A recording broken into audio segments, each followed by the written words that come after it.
All right, so we got some stuff to download. So why don't you go ahead and get the file downloaded. And this file I want to open along with the video, ISBN XLX2. Interesting. When I downloaded that, I was pretty sure it downloaded as an XLSM. Maybe the label's just wrong on this. When you download, does that download as an XLSX or an XLSM? Oh, it's an XLSX. Yeah, so make sure that you, like if you want to keep it around, make sure you save that as an XLSM, which I better do straight away. XLSM. Otherwise, of course, you'll lose your macros from it. All right. So the good news about today is that we will be essentially doing the next project. So the next project you have to do is called the ISBN validator. And you're going to write a function, a user-defined function that will look at an arbitrary set of characters and return true or false based on whether it's a well-formed 13-digit ISBN. And today in class, we are going to solve we're going to write an algorithm to do exactly the same thing, but instead of implementing the algorithm for a 13-digit ISBN, we're going to implement the algorithm for its predecessor, the 10-digit ISBN. So a lot of the stuff that we're covering today in class is going to be directly applicable to that project. So it's a good day to be here. But one of the students came up. In fact, it was Brandon. Brandon, are you still here? He left. He was just here. He came to ask a question, and I roped him into saying the prayer. But he said, "Hey, I don't quite understand this whole check digit thing. So why don't we start off by doing a little bit of history?" So I'm just going to kind of make a sheet here. And I'm going to make this sheet look a little bit like the 1970s, like computing in the 1970s. I'm going to kind of give the whole thing a black background. Boop. And then let's make the text, all this text kind of green. Can we see that? That looks great. That looks just like computing in the 1970s. So let's just imagine that it's just kind of the early days of computers coming into businesses. And one of the places that computing is great for is banks. Banks I'm not sure they were the early adopters, but they could see the value of having computers to keep track of their information in a big way. And the biggest thing that drove them to think, we really should use these computers? It was calculating interest. Like, how we used to calculate interest at banks before we had computers? Yeah, by hand. Once a quarter, the bank would close. Like a normal day, sorry, bank is closed today. Why is it closed? Because everyone who works here is accruing interest, and they're going through by hand. They're calculating the interest on the account, and they're making an entry to say that's the interest that's accrued during this quarter. It was just crazy. I mean, it's hard for us to think about. I mean, the things that we just take for granted that computers do nowadays that we used to have to do by hand, that was one of them. So anyway, let's suppose it's like 1970, and you're running a small bank or credit union, and you're thinking, okay, maybe we should actually get a computer to run. We got maybe 3 branches. Let's get a computer. We'll have one computer. Would we get 3 computers for a different computer for each branch? Not a chance. One computer, and we'll connect up to that computer to be able to do all the calculations. So let's suppose that we're designing a simple screen here. We just want to design a screen that we're going to use on our computing device right there. The teller's got now a computer there to be able to do a cash deposit. It's a pretty simple thing to do a cash deposit. So what information do we need to collect from the user to do a cash deposit? What information do we need? Of course, we need the cash. You're going to deposit some cash. You got to give us some cash. We need that. But what information has to come along with that cash? Or what do we have to record? Go ahead. So we're going to need to know the account number. So we got to have the account number. And maybe I'll put over here, I'll make this one background of kind of light gray, and we'll make the text on that dark green. Okay, what else? Is that it? What else do we need? We need, I think, just one more piece of information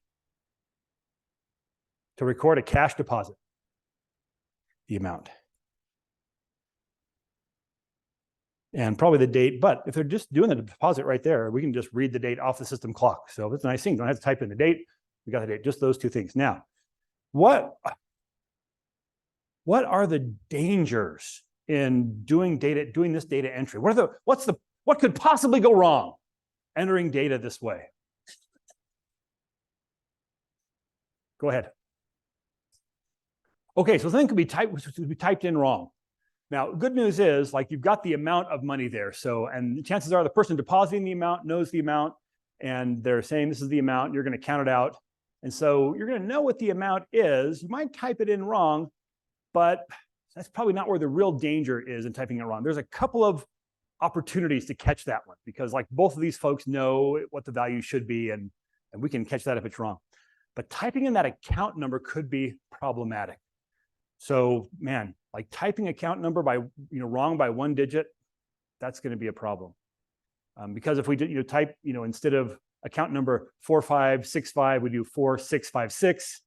We've just deposited that money into someone else's account, and that's a bad thing. Like in a bank, if there's one thing you've got to get right, you've got to keep track of people's money right if you want to stay in business. So the environment that you work in is an environment where calculations are relatively quick. We can do calculations, we can do math fast. What takes a long time is making a network call. Like network traffic in the 1970s is absurdly slow by today's standards, and disk access is really slow.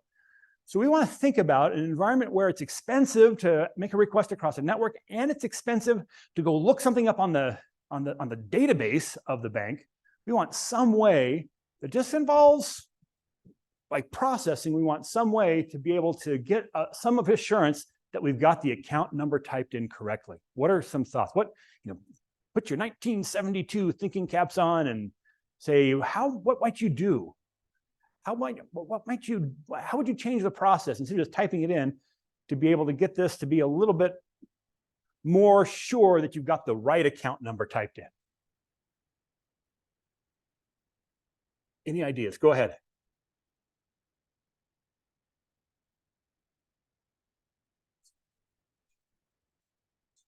Okay, so you are actually describing exactly what we came up with in the 1970s, an algorithm called a check digit. There's some other things that we could do. We could type it in twice, and that will help if the error happens between the brain and my fingers typing, but if I kind of read it wrong, that's not going to help that one. And I don't know there's much else, but this one, if we could do some math on that, and here's the first thing that we did. The first thing we said was, listen, just take all of the digits in the account number and add them up. And those are going to sum up to something. Let's say our account numbers are 5 digits long. What's the largest number you could have? If your account numbers are 5 digits long, what's the largest sum that you could have?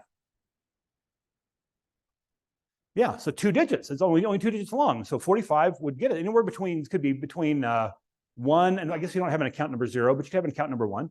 Add up all the digits, and you get this, what we referred to as a check sum. Have you heard the term check sum? That's where it comes from.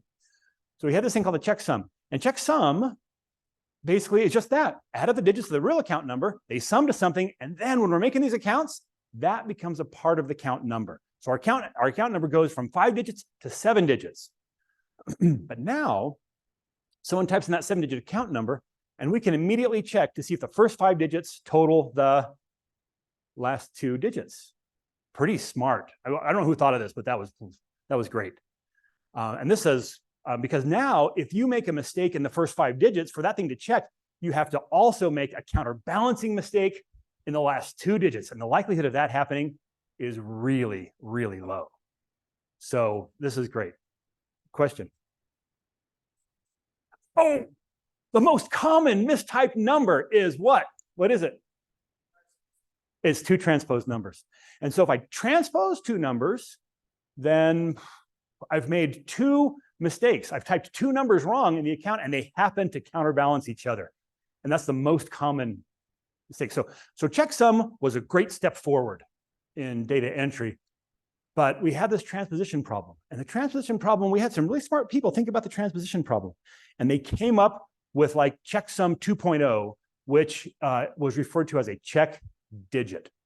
Here's so like coming up with this idea of a check digit is saying we're having some algorithm that's going to be more complicated than just adding all the characters together. but it's going to have two characteristics about it. Number one, it's going to produce a single character. So we're not going to add two keystrokes onto every account number. We're going to add only one more keystroke onto every account number. And we want that algorithm to be able to tell if any single digit is wrong. And we want it to be able to tell if any two sequential digits have been transposed. If we could come up with an algorithm that would do that, boy, that would be great, wouldn't it? And it turns out they're not that hard to come up with. And so again, pretty early on, we switched over to this idea of a check digit. And if you are working with a product number anywhere where that product number gets typed in, unless it's like a ma and pa industry or organization, I'm telling you, there's a check digit built into that account number. And so like any product number, like you look at a UCP, the last character is a check digit on that product number. An ISBN is both a 10-digit ISBN, which was invented in 1972, and the 13-digit ISBN, which was invented in like 2007. When it was invented, that's when it kind of became the standard that we started using. Each of those, the very last character is the check digit. In fact, if you have a book that's kind of from that transitional period where some systems still had 10-digit ISBNs and some had 13-digit ISBNs, if you look at the middle 9 digits, like throw away the last character, that's a check digit. And then once you've done that, look at the last 9 digits of those two numbers, they'll be exactly the same because the underlying number of the book is the same. It just, the 13-digit has 3 digits on the front of it, and then they have different check digits on the end because the algorithm for calculating the check digits is different. So that's it. And then the great thing about this is we don't have to look up anything across a network or even hit a database to read data from a disk. We can just calculate it, just do some math. By the way, speaking of like progress since the 1970s, what was it in the world of computing that you can buy today for 2 cents that cost more than $1 million in 1970? A gigabyte of hard disk storage. Like today, a gigabyte is literally 2 cents, and over $1 million in the 1970s. So yeah, it's a different world trying to think about how we're going to build computing systems. All right. So this looks pretty good. In fact, this reminds me of an interesting story from, I guess, someone I'll describe as my colleague, although we never worked here at the same time. Who can tell me anything about a guy by the name of Frank Abagnale Jr.? Yeah, just go ahead. Tell me.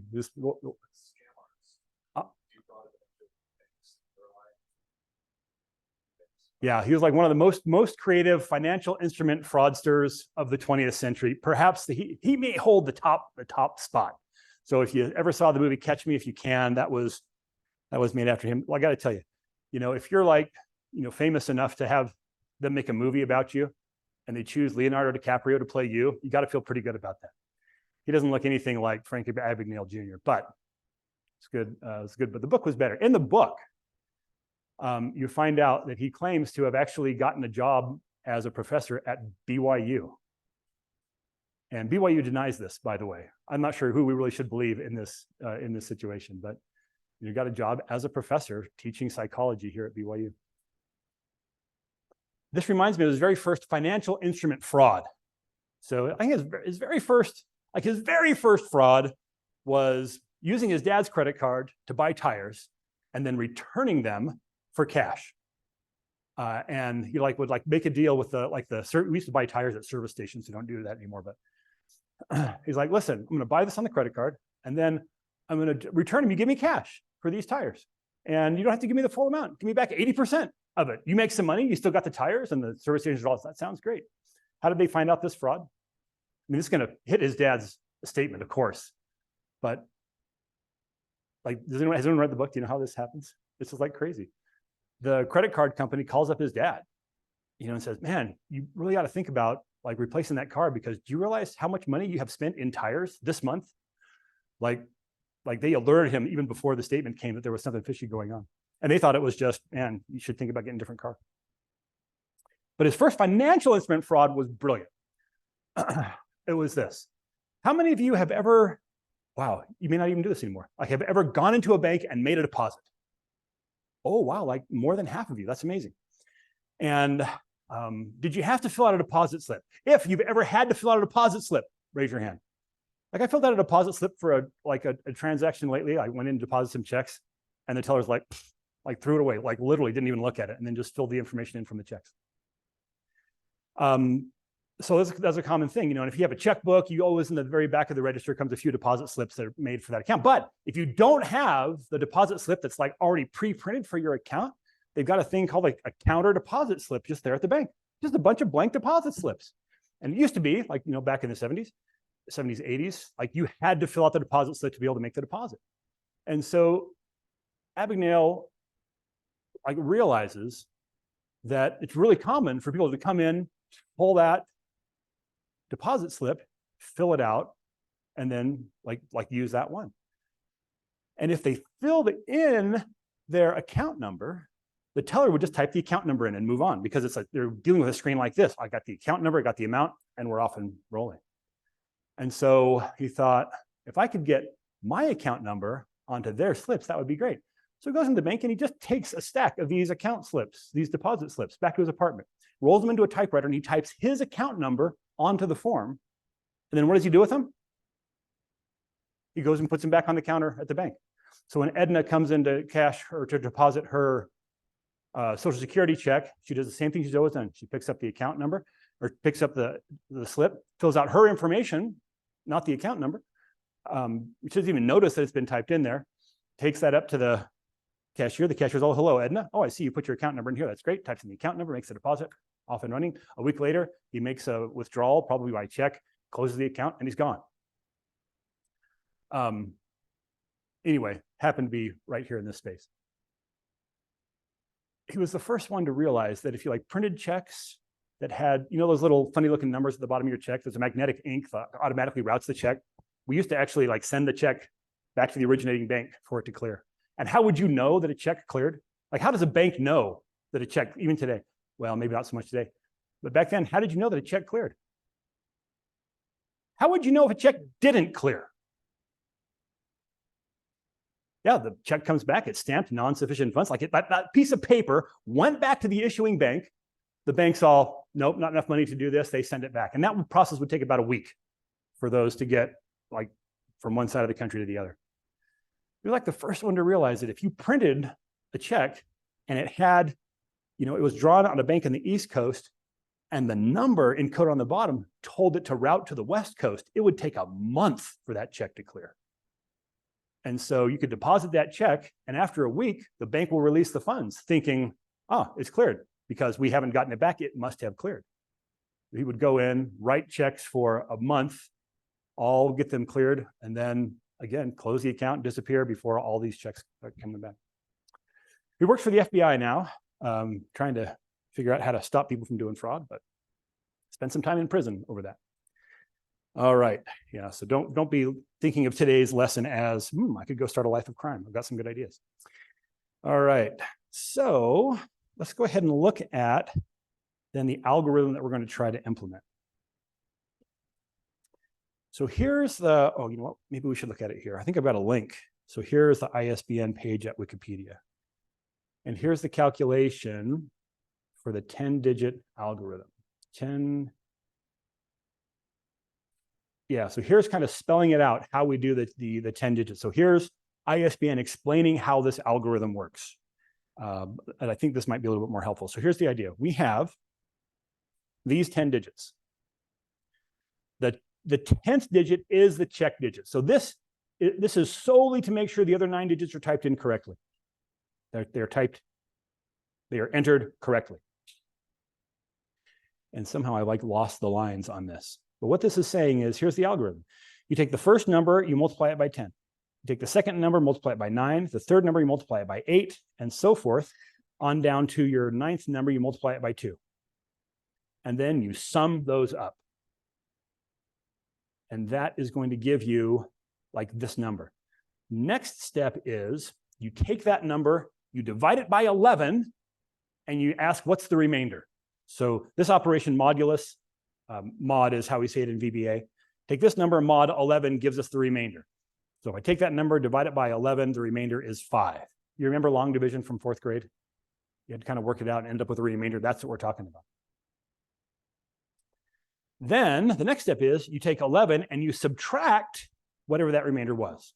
It gives you a new number. Then you take that number, mod 11, and that gives you, some number. And then the last step is you say, hey, listen, if that, by the way, what is the possible values from a mod 11 operation? You can take whatever number you want. There's a lot of numbers. I don't know if you guys know this, but there's like an infinite number of numbers. But you can take any one of those numbers and you can take it mod 11, we'll call them positive integers, mod 11. What's the possible outcome from that? It's a small set. What's the set that could possibly be the result of mod 11? Go ahead. Yeah, 0 through 10, because if you did some long division and you have a remainder, some number divided by 11, and you end up with a remainder of 11, what does that mean? Yeah, we didn't quite get the other part right, because if there's 11 means, my quotient should be 1 higher than it was. And so, so 0 through 10 is going to be, sorry, check digit's going to be 0 through 10. Now, one of the great things that we want out of a check digit is how many digits. We want our check digit to be, even the name suggests it, our check digit should be how many digits long? Should be exactly 1 digit. 0 through 9 is okay, but how do we say 10 with a single digit? Yeah, there's a Roman numeral. 10, that's X. And so that's what they did. Now, thankfully, for the 13-digit calculation, they've got a different algorithm that really does give you just 0 through 9 is your result. So you won't have the kind of the headache of having to deal with X as another way to represent 10, which we'll handle today in class. So, the last step is hey, if the remainder when dividing by 11 happens to be 10, then the check digit is going to be X. Otherwise it'll be whatever the remainder was. So that's the algorithm. What do you think? Is that a lot of calculation to do to end up with that check digit? How long will it take? It's not at all. How long will it take a computer today to do that calculation? Like really, really low milliseconds, maybe less than a millisecond to be able to do that calculation. So that'll be fast. Oh, they came back. I don't know where those lines went. They were on break, but they came back. That's nice. Okay, shall we just go ahead and get into it? Let's do it. I think we have some data.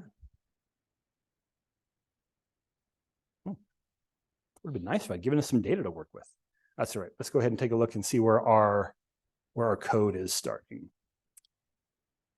There we go. Alt F11. Oh, this is an XLSX, so there is no code. So let's go ahead and insert a module. All right. So far, most of the time we've written code, we've put it inside a sub-procedure. I think not last time we were together, but the time before we made a function procedure, and that's really what we're introducing today in detail. So the only place that I write code in VBA and have it stick around is in something called a module. And so the code, all this code we're going to put is going to be in a module, and we can put a couple of different kinds in this. The kind we're using here is called a general module. We're going to be using the modules that are built into worksheets. Every worksheet has its own VBA code module built into it. Every workbook has a module that's just for the workbook. We're going to make some kind of complex user dialog boxes. Those are called user forms in VBA. It has its own module. But the only kind of code that I can write in a general module, which is what this is I got to write procedures. And there's 2 flavors of procedures. One is called a sub procedure. So when we type sub and then put the name, we are making a sub procedure. The other kind is called a function procedure. And so the technical name for what we're about to create is a function procedure. Let's just go ahead and create it. Instead of saying the keyword sub, we say the keyword function, F-U-N-C-T-I-O-N. Caps lock. We give it a name. I'm going to call it is valid ISBN 10. That is a great name.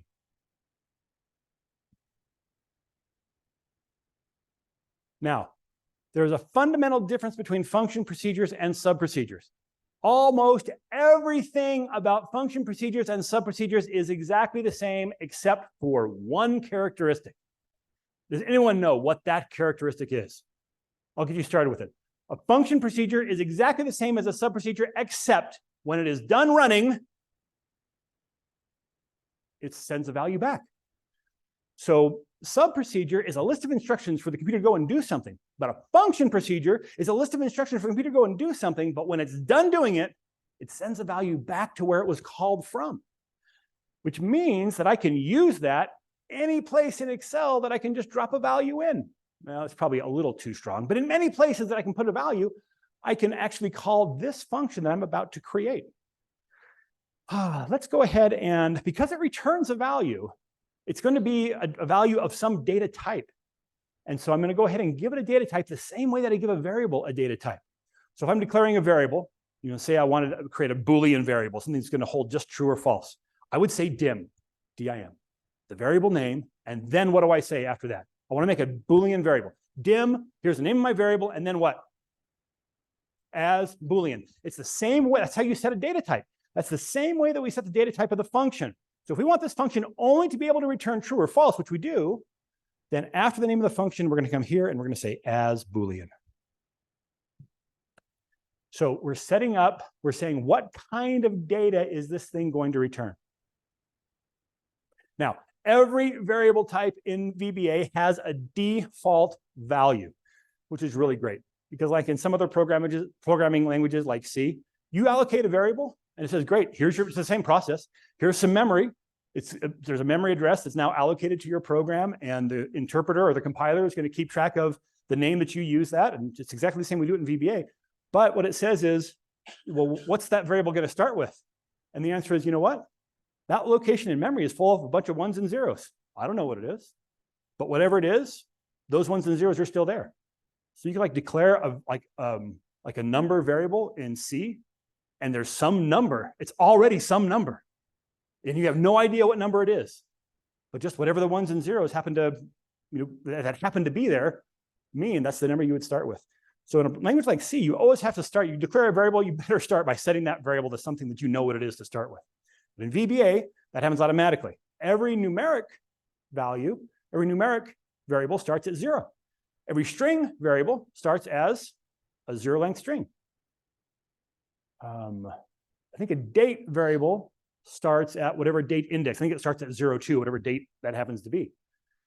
But what's the default value for a Boolean? There's only 2 options here. You could guess, and you have a 50-50 chance. Yeah, it's false, 0. You guys, you did better than 50-50. The only thing I ever heard here was false. And it's because false more closely equates to 0 in your minds than true does. And you figure, well, numbers start at 0, probably Boolean starts there as well. It does. So I am not telling this function to return anything, but because its default type is false, its default type is Boolean, its type is Boolean, and the default value for Boolean is false. If I were to run this somewhere, it would just return that value. So I could print, I'm just going to come up here and do a debug.print of false. I just want to print false. And it prints false. That's great. But I could also now print, anywhere that I could use that value, I'm going to make a call to this function. And even though when a function doesn't have any arguments that you pass to it, you don't need to put the parentheses. It's considered a good programming practice to put those parentheses on, even if there's nothing to put into it. And so it's returning false because that's the default value for this type. But here's the thing that I want to actually check out. Oh, you know what? We've got the intermediate values for these numbers right here. I'm just going to use these. Actually, I'm going to go pull the ones off of the ISBN. Here's the ISBN that we're dealing with. We kind of have these intermediate steps that's being calculated. So I'm going to come to this cell. I'm going to plug in that ISBN. That's great. And now I'm going to say, is valid ISBN. Wow, I started typing it and it actually shows up here in Excel. Excel realized, wow, you made a user-defined function. You might want to use that on a spreadsheet. That's great. Yeah, that's the one I want. Now, I'm not set up to take an argument in yet, so I won't put any arguments there, and that's going to tell me false. Let me go ahead and set up the value. I'm going to get myself prepared to receive that value in. And so I'm going to declare a variable right here inside these parentheses. That's what I do inside these parentheses. I declare a variable, a special variable called a parameter that will receive its value when a function is called. And so I'm going to put in here, I'll just call this the candidate. The idea here is that you send me a value that's, we'll call it the candidate ISBN. Like this is something that you think might be an ISBN, and this function is going to look at that and tell you true if it is a valid ISBN or a well-formed ISBN, false if otherwise. So I'm going to call this a candidate. C-A-N-D-I-D-A-T-E, candidate. Did I spell candidate? I think so. As, what data type should my candidate be?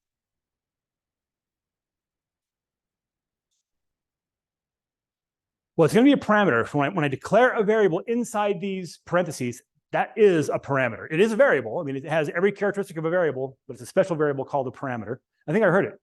String is probably the good choice here.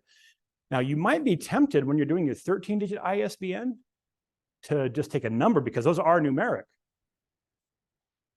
But I think we want to be as flexible as we can. Let the user send almost anything in here. And then we'll, if it's like not even close, we'll just send back false straight away. So I think that's good. I think let's make it as a string. And it has to be a string because we can't do number for this because a possible check digit is X. So it has to be able to take in an X as well. Candidate as string. And I'm just going to go ahead and print that out. Debug.print candidate. Now, I'm just going to change this to return true so I can show you how you make a function set its return value. And it's a little bit weird. The way you do it is you set the name of the function equal to the value you want to return.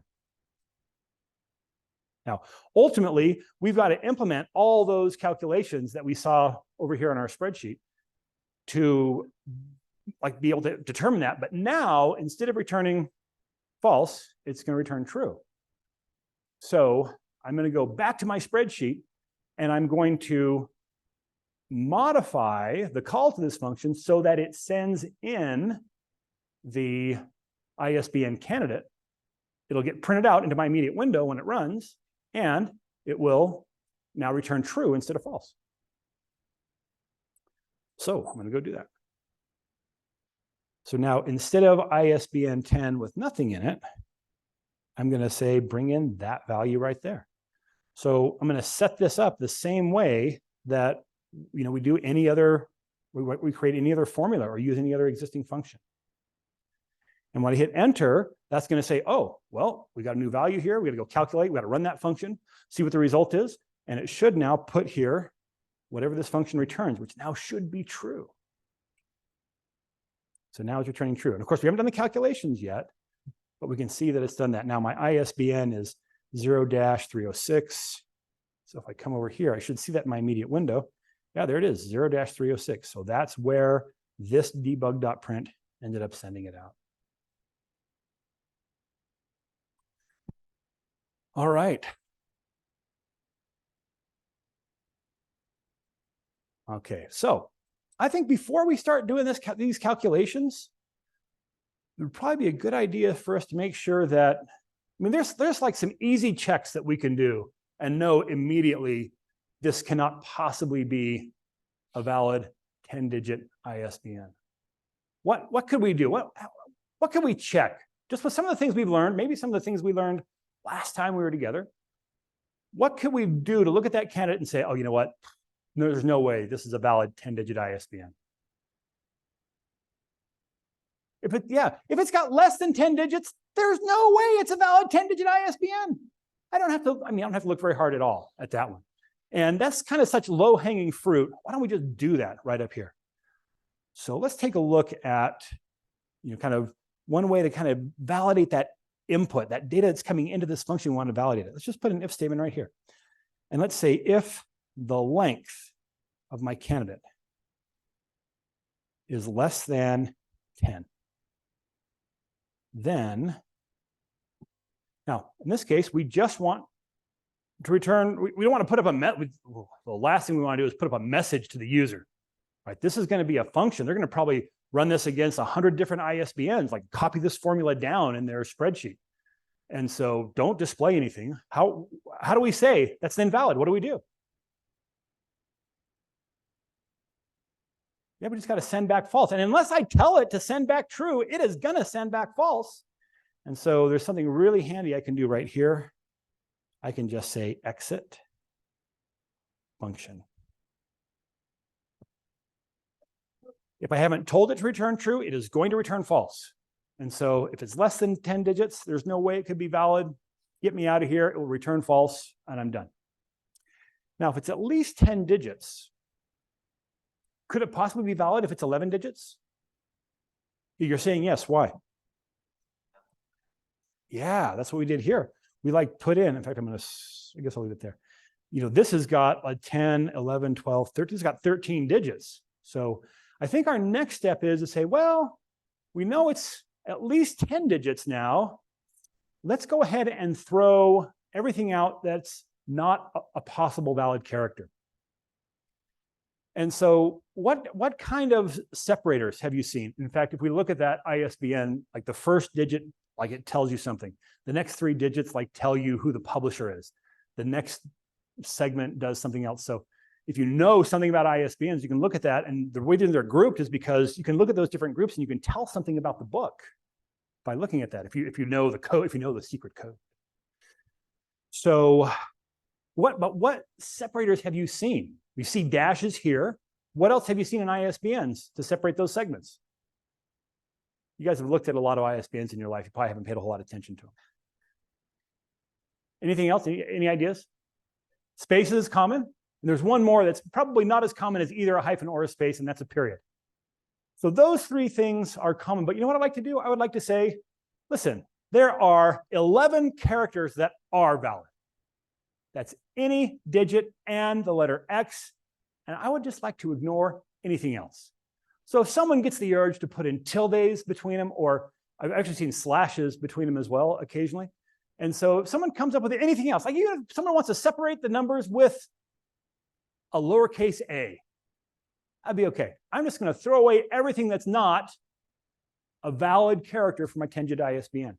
And in fact, I think to do that, I think I want to make a function to do that as well. So, like, we're going to pause on this one, and let's make another function. I don't know how I keep hitting that caps lock.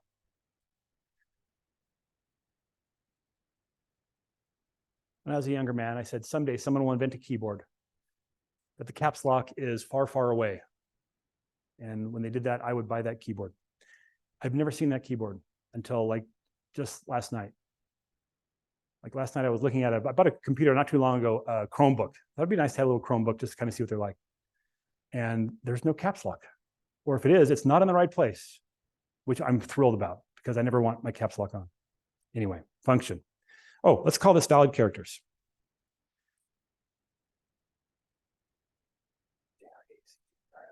I'm just going to pass it something called data as a string. What should this one return? Yeah, also a string. Why a string and not a number?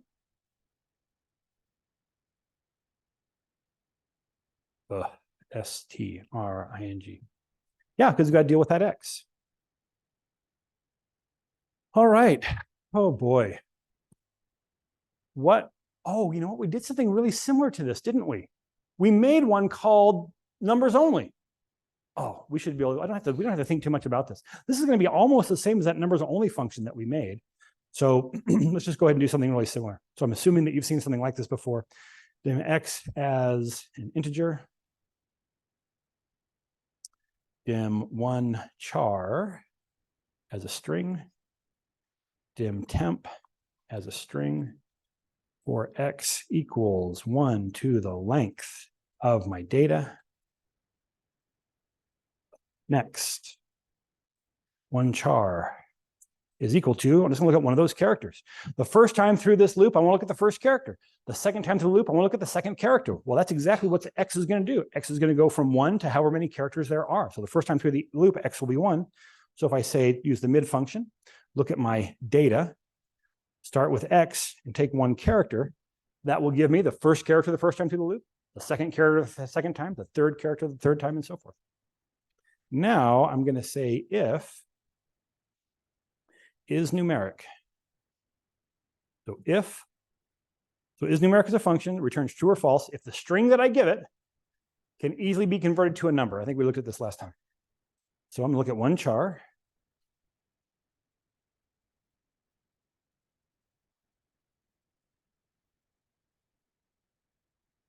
All right, so this will return true if the one character I've pulled off is a number.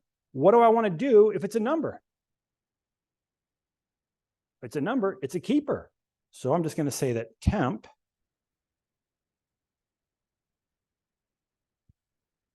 is going to equal what it used to be. It's going to start as a zero-length string, a string with no characters. So the first time through, I'm going to say, first time I hit this statement, temp's going to take on a new value. What is it? Whatever character I just validated, concatenated onto whatever was there. It was an empty string, and so it'll just become the first character. Next time, it'll go on the end of that string and so forth. So we'll concatenate on one char.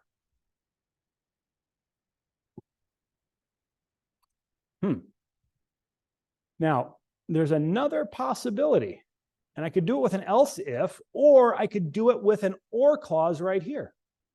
Which way do you want to do it? Else if or clause? Like the else if, someone said it first, so I'll do it that way. Ooh. Else if. Now I want to say, okay, if it was a number, it's taken care of and we're done. Ooh. The only other possibility is if it's an X. And I'm not sure if something will give me an uppercase X or a lowercase X. So let's do this. If the U case, the uppercase version of one char is equal to a capital X, then we'll do the same thing.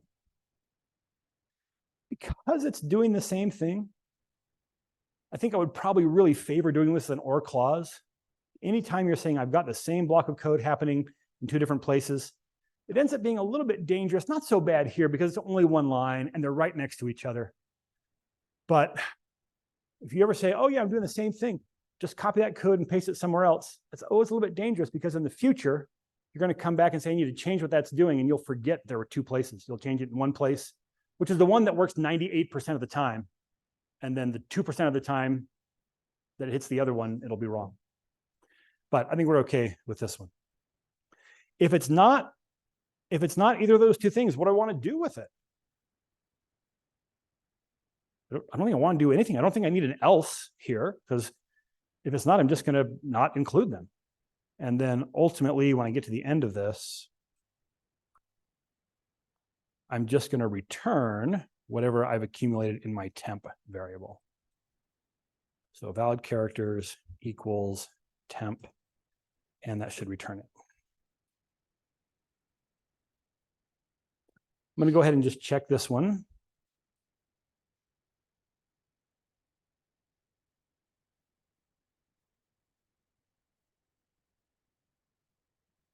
And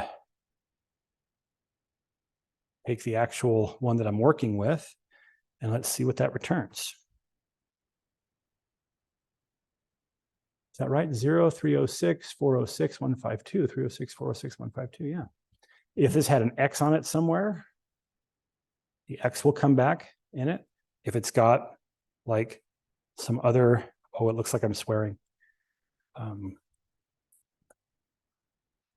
Those all come out because they're neither numeric nor an X. Of course, it should work with a capital X as well. Great. I think I'm going to return, instead of returning, let's do this. If it is an X, I'm going to actually, instead of one char, it's the only thing it could be is an X. I'm going to concatenate on here a lowercase x. So this is going to, it's going to allow the input to come in as either an uppercase or a lowercase x, but I'm going to send back after that a lowercase x. We don't have to worry about case after this. If there's an x in it, it's going to be a lowercase x, and that's going to be great. Okay, so I'll run this one again. That should come back as a lowercase x, which it does. Okay, so now, I'm going to create another variable for myself here, so I don't need to be printing the candidate anymore. Let me dim, I'm going to declare ISBN, dim ISBN as a string. So if I get past this first function, there's at least 10 characters. Let me say ISBN equals valid characters. And I'm going to pass it my candidate. It's going to send back, whatever characters were in the ISBN, it's going to send back just a string that has, in the same order, the valid characters that could possibly be part of the valid ISBN. It'll throw away everything else and just look at the possible characters. Now, what can I do to look at this one and say, yeah, couldn't possibly be a valid 10-digit ISBN? Kind of a quick check before I have to go through the algorithm. What can I do? We've already said if it's less than 10 characters, don't even run valid characters. It can't be long enough. We're not going to add any characters, invalid characters. So at this point, what could we say about what I have in that variable ISBN? We would say, it just, what does it have? What's the characteristic it has to have to possibly be right? It has to be, it's got to be a string, and it will be a string because the function that defines it is only sending back a string. So it'll be a string. No reason to check that. It has to be a string. A little louder. It has to be, at this point, it has to be 10 characters because we have thrown out everything that couldn't possibly be a valid character. And so if it's not 10 characters long at this point, get me out of here. Well, that is so close to what we have here. I'm going to copy it.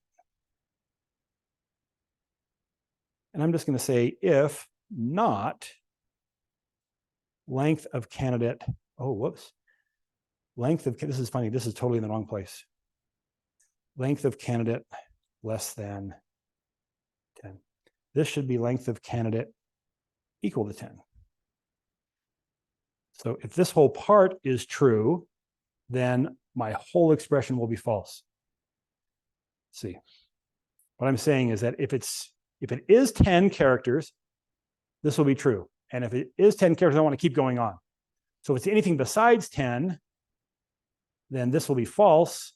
And then I want the whole if part to be converted to true so that I can exit out of the function. So at this point, now I know, I'm bearing my testimony in code. I know ISBN is 10 characters.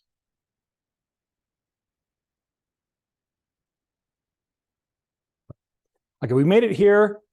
The ISBN that we're working with has to be exactly 10 characters. Now that's really nice because we're going to be assuming that there's a certain number of characters here. And now we know, we're not assuming them. We know it has to be true. Go ahead.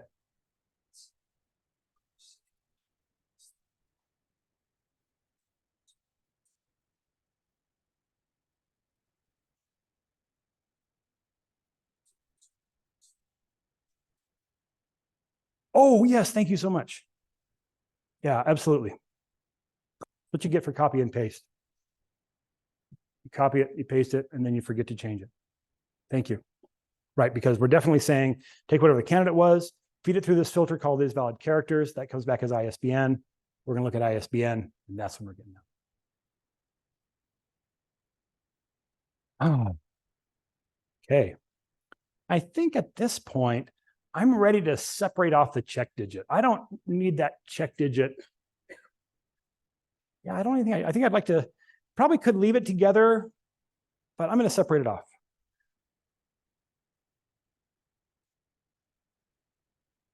MCHECK digit as a string. And let's say, all right, now that check digit has to be the last character here. So check digit is equal to the right of ISBN, 1 character. And I'm going to pull the check digit off of my ISBN. ISBN equals the left of my ISBN, 9 characters.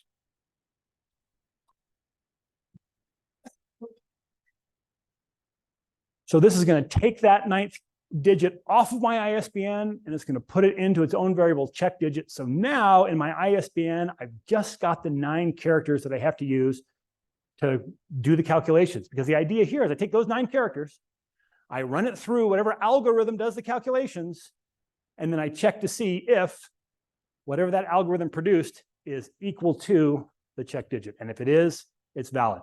If it's not valid. It's that simple. So, we have to do this. And here's, when you're first working with VBA or when you're first working with programming, it may be like, I have a sense I should use a loop here, but I'm not quite sure exactly what to do in that loop. And so I'm just going to do kind of a little technique that I sometimes use to help me see what has to change because of the different iteration of the loop and what is going to stay the same. So let me just do these calculations. I'm going to start these calculations by hand, and then once I can see the patterns emerge, I'm going to convert it to a loop. So let me declare a couple more variables up here. Let me dim x as an integer. That's just going to control my loop. Just to kind of think about different data types, let's call it a byte.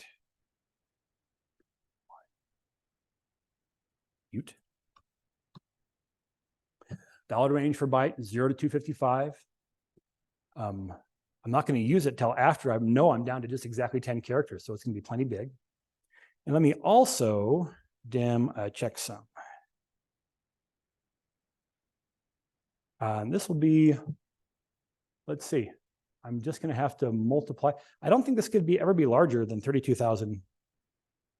So I'll do that as an integer. Dim checksum as an integer. Okay. So now I'm going to be like writing 3 or 4 lines, trying to make them as similar as possible to each other, just so I can see what's the same and what's different. So I'm going to say checksum is equal to, and we'll do this, the mid of my ISBN, starting at the first character, taking 1 character. That's going to give me this. I have to multiply that by that 1 by 10. So I'm going to take that, I'm going to multiply that by 10. And I'm going to add that on, I'm going to do that calculation and add that on to what was already in checksum. So it's going to be, let's put it this way, checksum plus, and then I'll just wrap that whole thing in parentheses, although I don't think I need them. Yeah, the multiplication would happen before the addition. So those parentheses are extraneous, but it comforts my soul to have them there. So now checksum is going to start at 0. When I execute this line, it's going to say, hey, we're getting a new value into checksum. What is it? It's 0 plus whatever this calculates to. And which one I'm using the, you know what? I think I like this one better. I'm going to use this one for my check digit.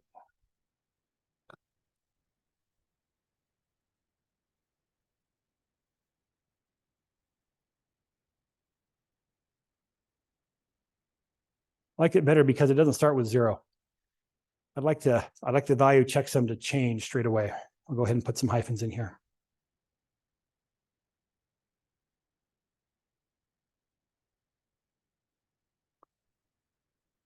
All right, so it's going to say 1 times 10. This part's going to equal 10. I'm going to add that onto 0. And so checksum will have a new value at this point. Maybe I'll just kind of at the end of this put a little note for myself.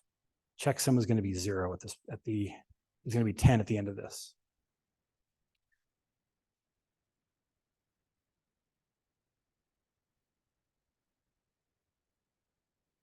Right, now I'm going to be looking at the second character, taking 1 character, I'm going to multiply it by 9.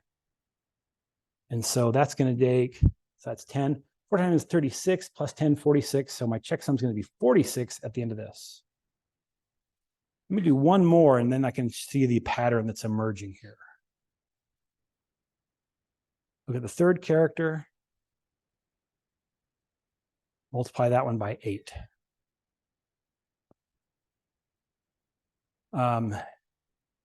Third character is 3.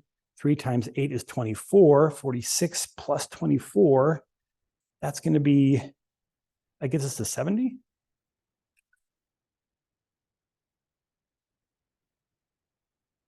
I'm not so good with math.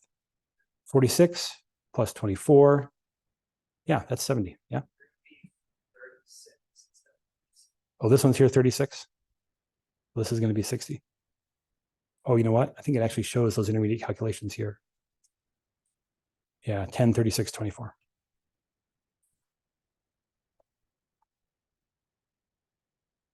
Okay, so as I'm looking at these lines, excluding the comments over here, they are all exactly the same except in two instances. Here, I've got a value that's going 1, 2, 3, and here I've got a value that's going 10, 9, 8. So could I set up a loop that I could just use variables to give me that set of sequence for each iteration? And the 1, 2, 3 is easy. I'm going to leave those outside of the loop for now, and then I'll get rid of them when I've got it going. For x equals, I'm just going to do it 1, 2, 9. And that'll give me that vector of numbers for this math. You bring one of these lines in here. And so where this 1, 2, 3 is, that's where I'm going to put x. Now I've got to come up with some expression that will calculate out to be 10, 9, 8. I could set up another variable, set it off to 10, and then subtract 1 each time through the loop. Or I could do a little math on x. What would it be? Yeah, just 11 minus x. So I'll put that in parentheses and say 11 minus x. Ooh. And so now the first time through the loop, this is going to give me 10. Second time through the loop, x goes up by 1. It'll be 11 minus 2, that's 9. Next time, x goes up again, 8, and so forth. Ooh, I like it.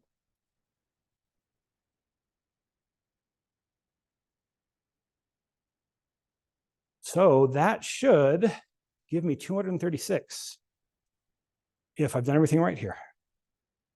I'm going to put a breakpoint in here. We're going to have a whole day where we talk about different techniques for debugging. Let me just kind of run up to that point, and then I can kind of snoop around and see what checksum is. So I'm going to go ahead and maybe I'll work on this from my immediate window. So I'm going to copy out this number.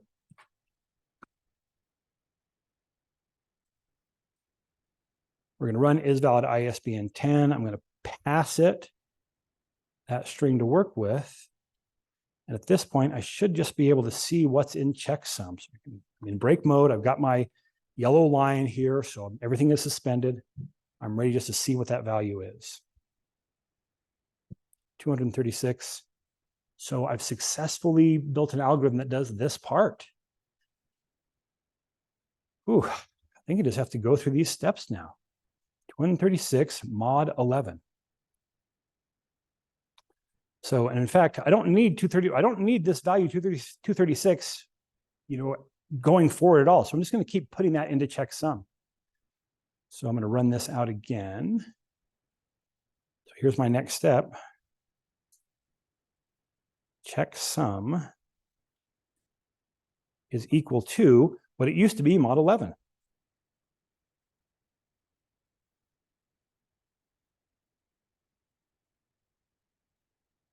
And in VBA, it's just mod 11. And now my checksum is looking at this value right here. I then take 11 minus that value. So checksum is going to equal 11 minus checksum. It's going to give me 6. Whoops, got on my clipboard. Checksum equals 11 minus checksum. So now I'm doing 6 mod. Well, 6 is my value. So 11 checksum mod 11 again. Oh.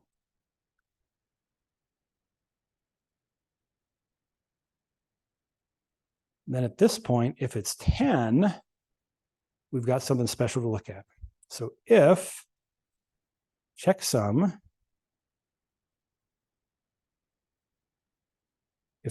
is equal to 10, then we'll do something else. If we'll do something else, or maybe just end if. I'm not sure. I don't know if we need an else in there or not. So if checksum is equal to 10, so if I've calculated 10, then the check digit should be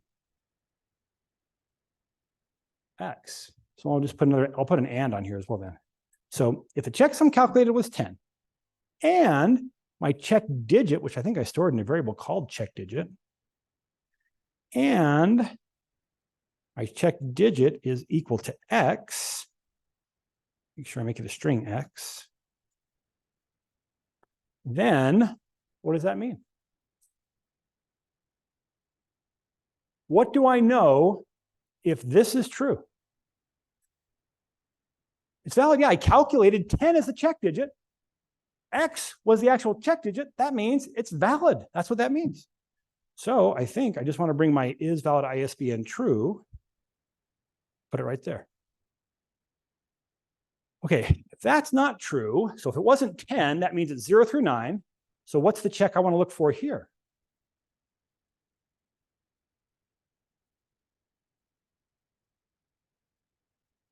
If the checksum is equal to what? Yeah, if it's just equal to whatever that last character was. Then same thing.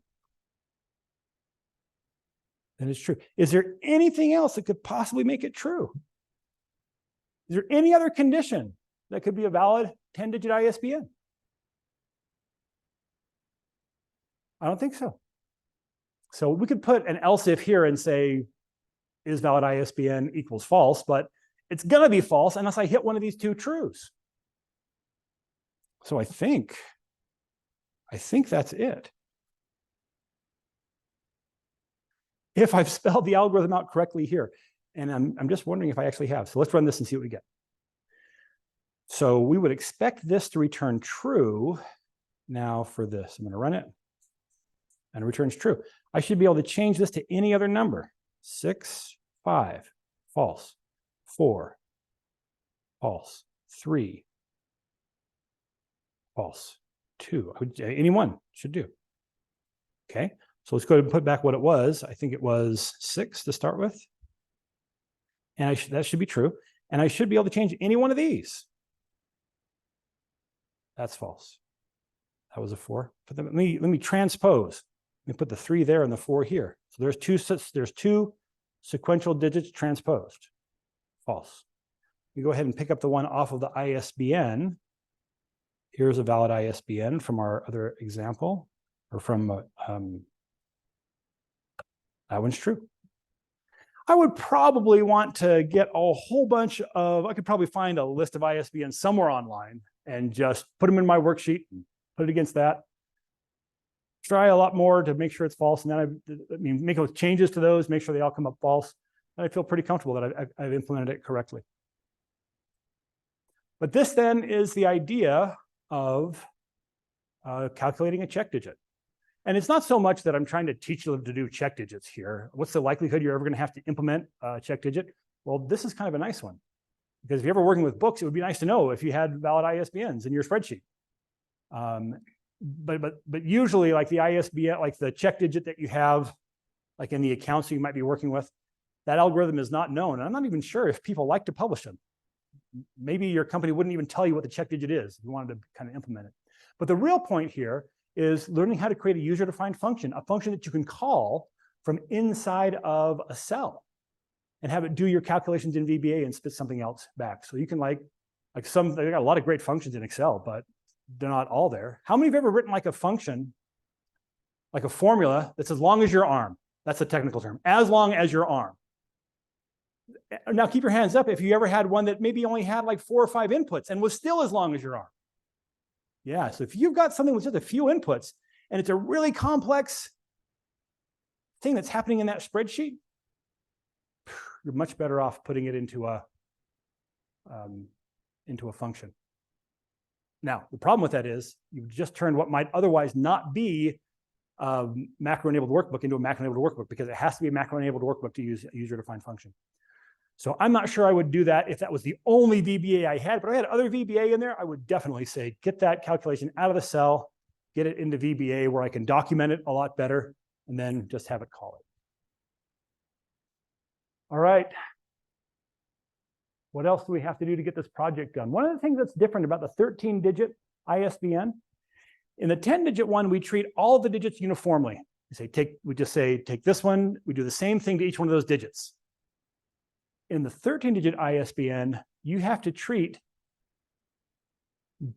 digits that are in an odd position differently from digits that are in an even position.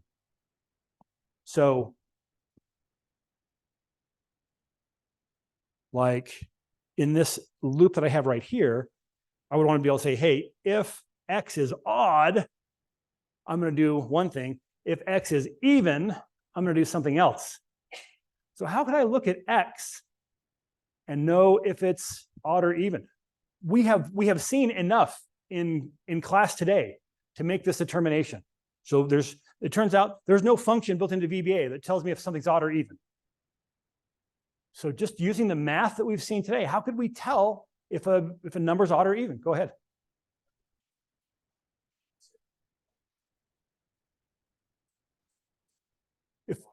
If you do mod 2 and the remainder is 0, it's an even number. Whew. I like it. Let's just try it right here. I'll just put it inside this loop. If, and what did you say? If X mod 2 equals 0, then else and if debug.print X is even.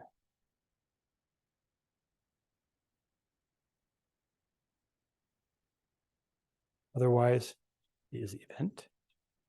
Otherwise, X is odd. Now, that means it's going to print a bunch of stuff before it actually prints my return value here. But yeah, 1 is even. Or I'm sorry, 1 is odd, 2 is even, 3 is odd, 4 is even, 5 is odd. So we've got that. We're now able to run code based on whether the ordinal position, not whether the digit is odd or even, but whether the ordinal position of the digit is odd or even. So that's like the one conceptual advance that you're going to have to make in processing the 13-digit ISBN. Any other questions?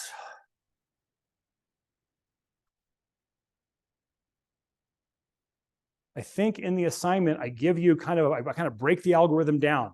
But if I'm not connecting with you in the assignment, go take a look at the ISBN page on Wikipedia, because they'll be talking about how to do the calculation there as well. So you don't have to be limited just the way that I've explained it to you. All right, folks, thanks for coming. I will see you next week. Class dismissed.